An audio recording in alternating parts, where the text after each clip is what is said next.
never forget that email. It was my second semester in college, and I was starting to feel the pressure to secure a summer internship.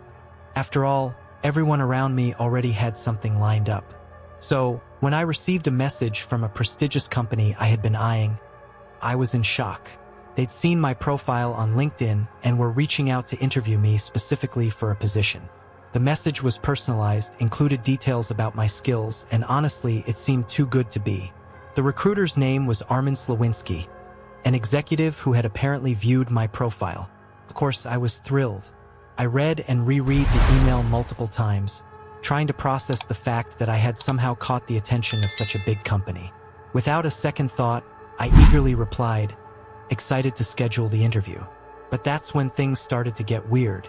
I tried to find out more about this Armin Slawinski to see who I'd be talking to, but I found absolutely nothing about him.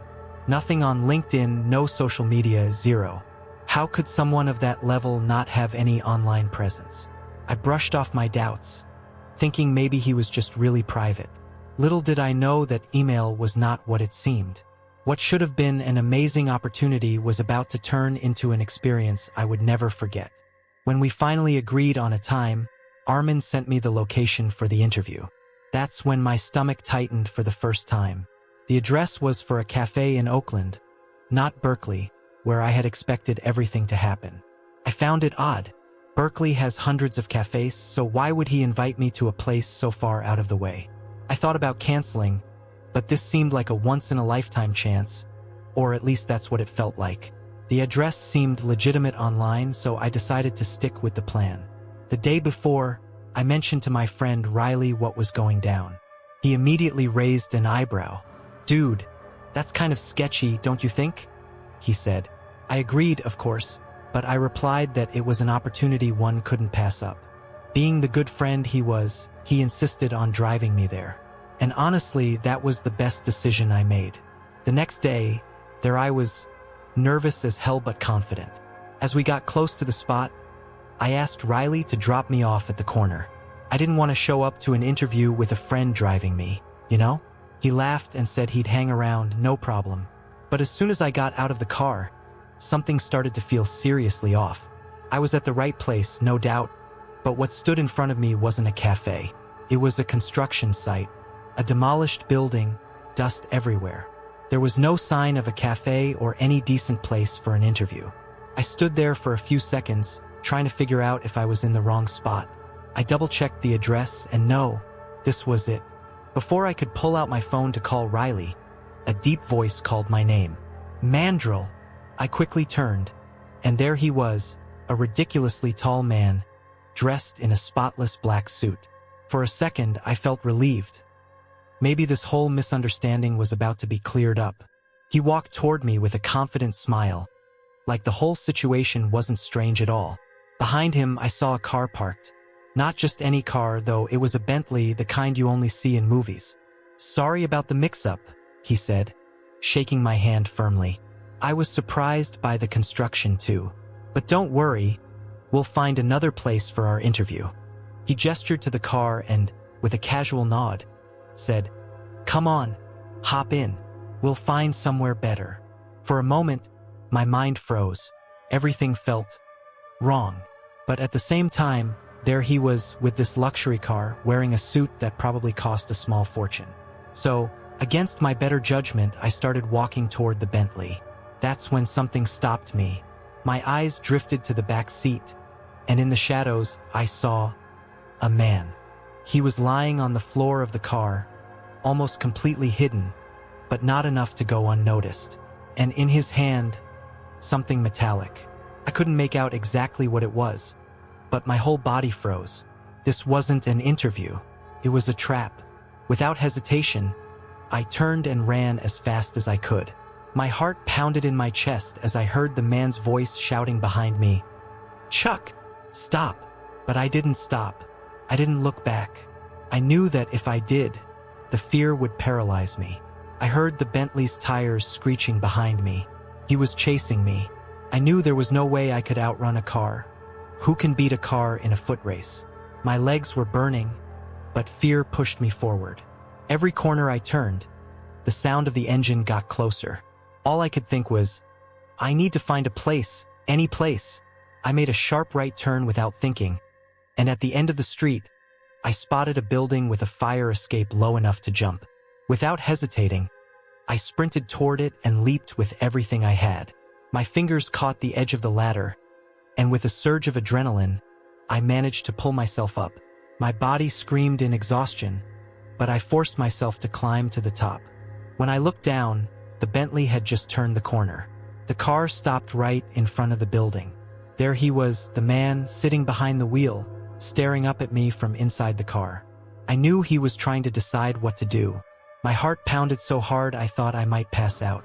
I stayed still, trying to control my breathing, knowing that if he decided to climb up, there wouldn't be much I could do. I was trapped. But, thankfully, after what felt like an eternity, the car took off and turned down the next street, disappearing from view. I stayed there, shaking, unable to believe what had just happened. I pulled out my phone and frantically called Riley, barely able to speak because my voice was trembling so much. He arrived in minutes, and when I got in the car, all he said was, "Let's get out of here now." At that moment, I had no idea who those people were or what they wanted. But one thing I knew for sure, I had barely escaped. The ride back was dead silent.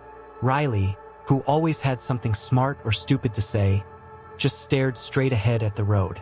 I was still shaking. I couldn't stop thinking about the guy lying in the back seat, the glint of metal in his hand. What the hell was he holding? A gun? A knife? I didn't know. And honestly, I'd rather not know. When we got back to campus, I stepped out of the car and walked to my dorm, almost in a daze. I didn't say much to Riley. He knew I needed some space. When I got to my room, I sat on the edge of my bed and just stayed there, staring at nothing for what felt like forever. Everything felt surreal, like somehow that didn't really happen to me. I tried to block it out of my mind. For the next few days, I avoided thinking about it, avoided even telling anyone the story. It was easier to pretend like it hadn't happened, that it wasn't real. But every now and then, at night, I'd find myself reliving those moments. The instant I saw the guy lying in the car, the sound of tires screeching behind me, and that man's stare through the Bentley window like he was planning something much, much worse. For a long time, I tried not to think about what could have happened, because every time I did, a simple and terrifying truth crept into my mind. If Riley hadn't driven me that day, if I had taken an Uber like I planned, maybe I wouldn't be here to tell this story.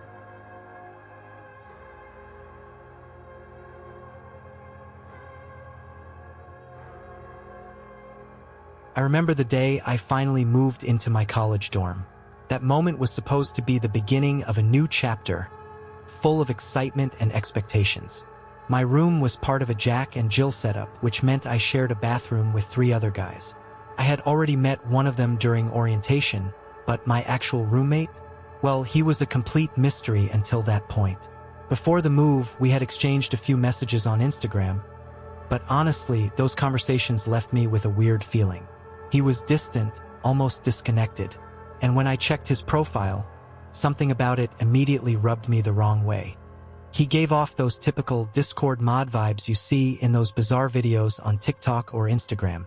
But back then, I just laughed it off and tried to ignore it. It's just a profile, I thought. No big deal. When I finally met him in person, that's when things really started to get strange. He looked exactly like I imagined. Pale skin, skinny, with a thin, barely there mustache. He avoided eye contact and had this unsettling energy about him. I tried to make conversation, be friendly. I asked him about music, movies, anything to break the ice. But all he said was that he didn't listen to music because it didn't fill the void inside him.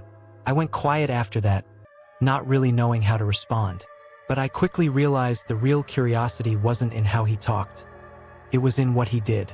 I started noticing some really weird things within the first few days. He spent hours in the room playing video games. Nothing unusual, right? Except he didn't play like a normal person. When he played, he'd start making these bizarre sounds, grunts that sounded more like an animal than a human. What made it even weirder was that every now and then, he'd have these violent twitches like he was having some kind of spasm. And in the middle of all of this, he would laugh. Laugh like he was in a world of his own. The way he behaved while gaming was just the beginning. Sometimes, he'd put his feet inside his desk drawer while playing and then pull them towards his body as if it were part of some strange ritual. I kept trying to brush it off, telling myself it was just a quirky habit, but honestly, it made me uncomfortable in ways I couldn't explain. Still, I tried to sleep at night, even with him just a few feet away, laughing to himself, rocking back and forth, whispering incomprehensible words. And the worst part was he always repeated whatever he was whispering 2-3 times with that laugh that became more unsettling each time. Deep down, I knew something was off, but I had no idea just how bizarre things would get. The real weirdness hit one night, about a week after we moved in. I had gone out drinking with some friends from the building and came back to the room around 1 a.m. I was tired, just wanting to crash and sleep. When I walked in, I saw that Diora was lying in his bed, turned away from me, seemingly asleep. I sighed in relief. Finally, a peaceful night, or so I thought. I went over to my closet, ready to grab my clothes and hit the bed, when I felt a chill run down my spine. You know that feeling when you sense someone is watching you? The kind that makes your hair stand on end instantly? That's what I felt. Instinctively, I turned around slowly, and to my horror, there he was. Diora was awake, his eyes wide open, staring directly at me with a sinister smile on his face. It wasn't a playful smile. It was cold, calculated, almost satisfied. My heart started racing, and I couldn't stop myself from blurting out, "What the hell? Diora? Why are you looking at me like that?" He just chuckled softly, rolled over slowly, and muttered, "Dark hour." Then, as if nothing had happened, he turned his back to me and curled up in bed, completely ignoring the fact that he had just scared the living hell out of me. That happened 3 more times.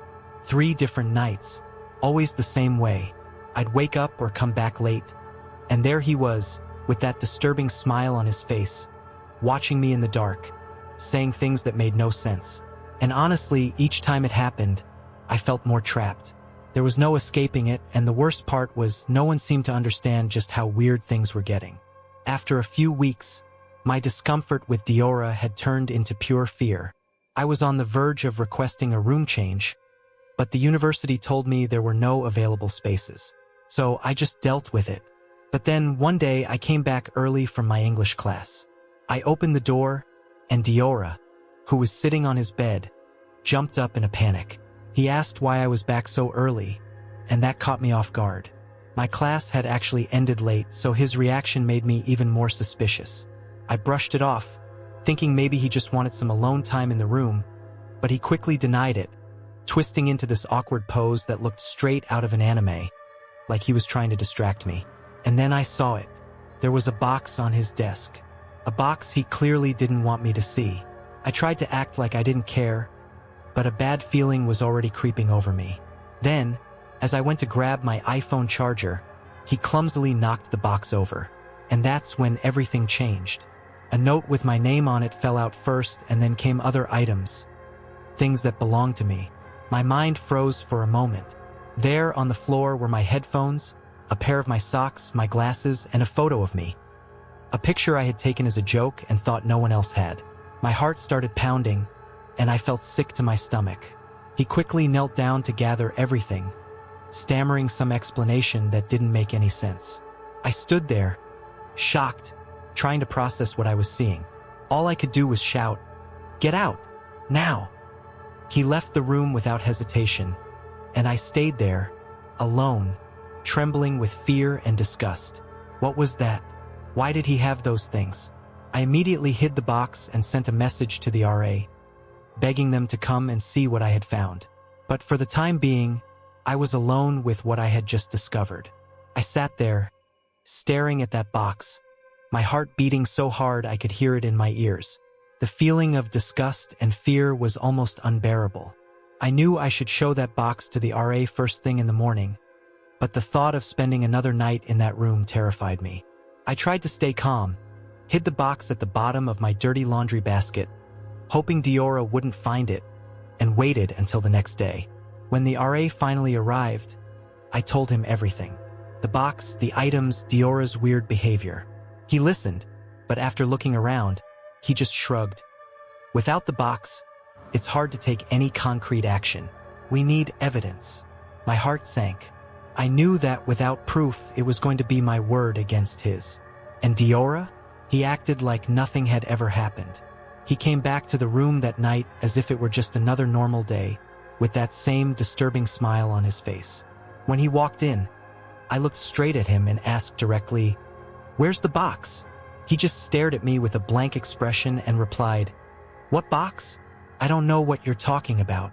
My stomach churned. Somehow, he had gotten rid of the box without me noticing. And now I was stuck in that room with no way to prove anything.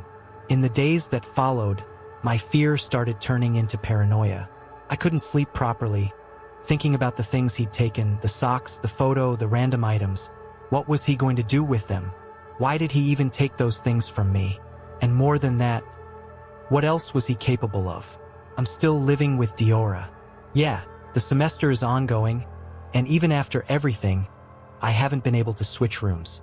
He promised he wouldn't do anything weird again, that if he felt like he was going to do it again, he'd let me know and leave the room. But honestly, who could trust that? I do everything I can to spend the least amount of time possible in the room. But the truth is, every night, as I lie there trying to sleep, I wonder, is he awake, watching me? And worse, what is he really planning to do?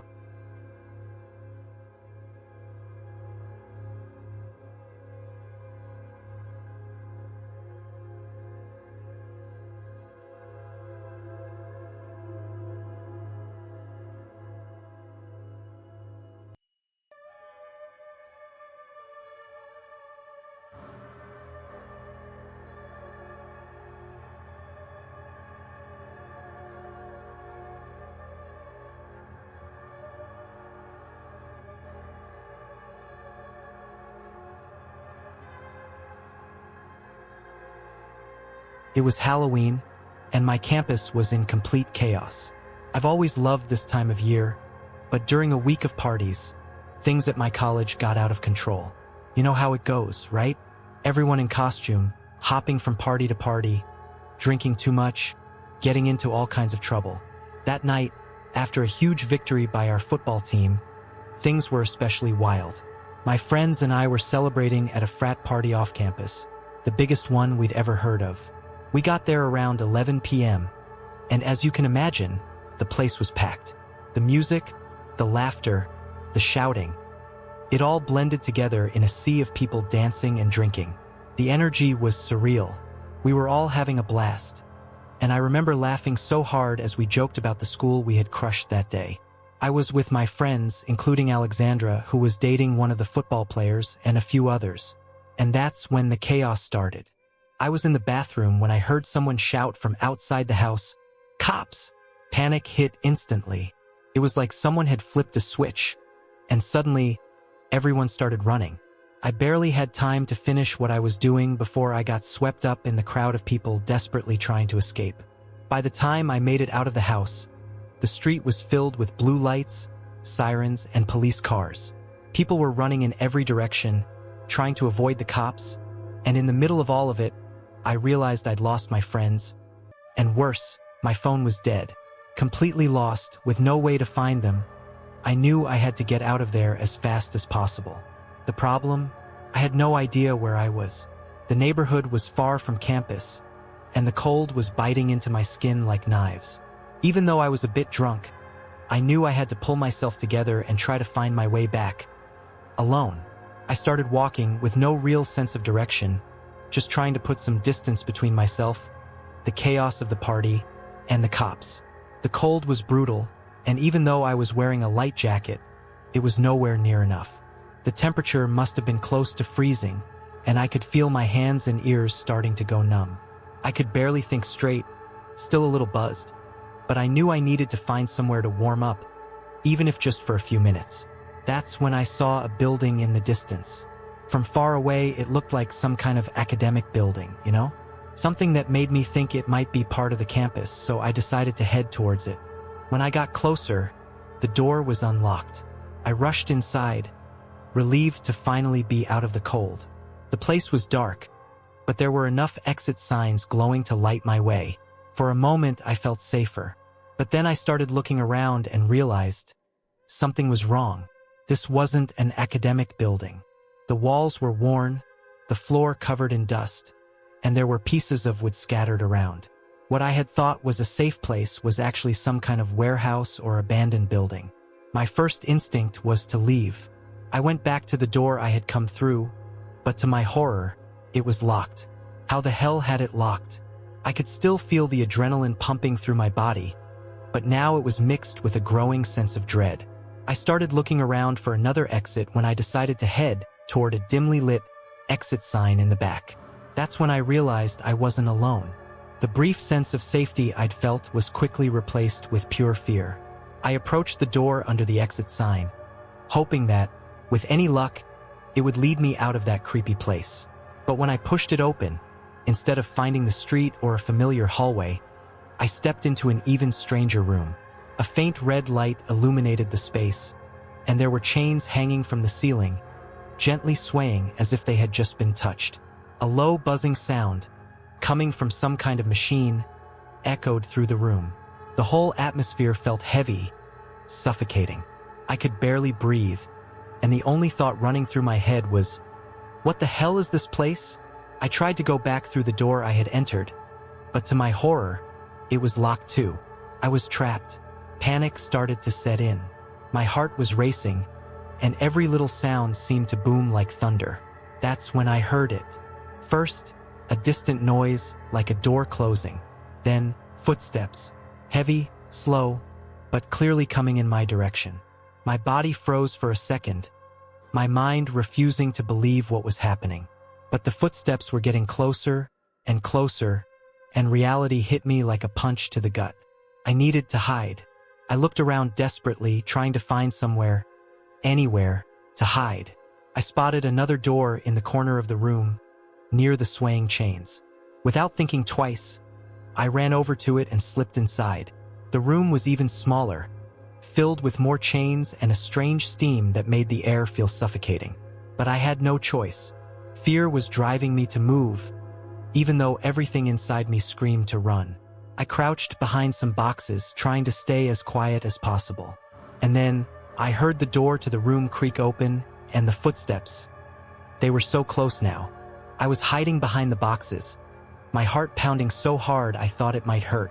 Every breath I tried to control seemed too loud, and the sound of the footsteps, slow, heavy, echoed through the room like everything was amplified. I couldn't see anything from my position, but I could feel it. Someone was there. And then, the most terrifying sound of all, the door slammed shut. Someone was in the room with me, couldn't move, frozen with fear. I could hear the footsteps getting closer, dragging heavily across the floor. Each step made the ground vibrate, and my panic grew. In that moment, my body acted on pure instinct.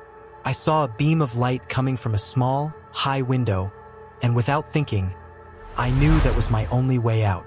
With every ounce of strength I had, I jumped up and ran for the window. My feet barely touched the ground. When I reached the window, I didn't think twice. I kicked the glass with everything I had. Once, twice, 3 times until it shattered. The sound of breaking glass was deafening. But at that moment, I didn't care. I knew I didn't have much time.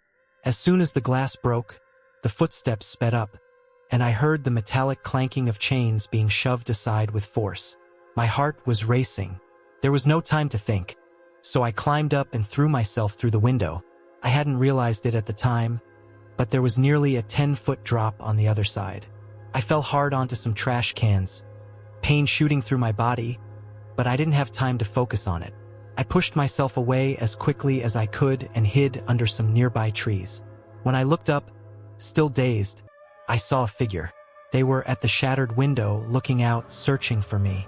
I could barely breathe, my lungs burning with fear and adrenaline. All I could do was curl up and hope they didn't see me. Whoever or whatever it was stood there scanning the area. At that moment, I knew I had escaped by the skin of my teeth. I stayed there, under the trees, heart racing, trying not to make the slightest sound. The figure at the window continued looking out, slowly moving their head from side to side as if they were trying to spot me. I huddled deeper into the shadows, hoping, praying that they wouldn't see me. My hands were trembling, and I could hear every beat of my heart thudding in my ears. Time felt like it had stopped. After what felt like an eternity, the figure finally stepped away from the window. I stayed frozen, waiting. The silence was deafening, and every part of me screamed not to move. The window was now empty, but the fear still hung in the air. Finally, when I was certain the figure wasn't coming back, I began to crawl out of my hiding spot. Slowly, I stood up, still buzzing with adrenaline, and started running again, as quietly as I could, putting as much distance between me and that building as possible. My legs were heavy, and the ground seemed to spin under my feet. All I wanted was to get somewhere safe. After what felt like forever, I saw something familiar, the campus lights. I could hardly believe it. I ran with all my strength until I finally reached the entrance to the university. I collapsed onto my knees, gasping for breath, completely exhausted. As I pulled myself together, I saw my friends waiting for me, pale and clearly worried. They hugged me and told me I'd been missing for almost 4 hours. I told them everything that had happened, every detail, and as I spoke, their faces grew more and more shocked. They couldn't believe it. The next day, still in shock, I tried to find out more about the building I had entered. I asked around, even searched online. What I discovered chilled me to the bone. The building had been abandoned for years. There was no reason for anyone to be there, especially at that time of night. The terrifying conclusion, whoever or whatever had been chasing me wasn't a security guard, it wasn't a cop. It was someone or something I couldn't explain. To this day, I still wonder what would have happened if I had made noise in that room, if I hadn't found that window in time. All I know is that somehow I got lucky, and every time I think about it, I feel that fear creeping back in, that chill down my spine, because I know it could have been the end for me that night.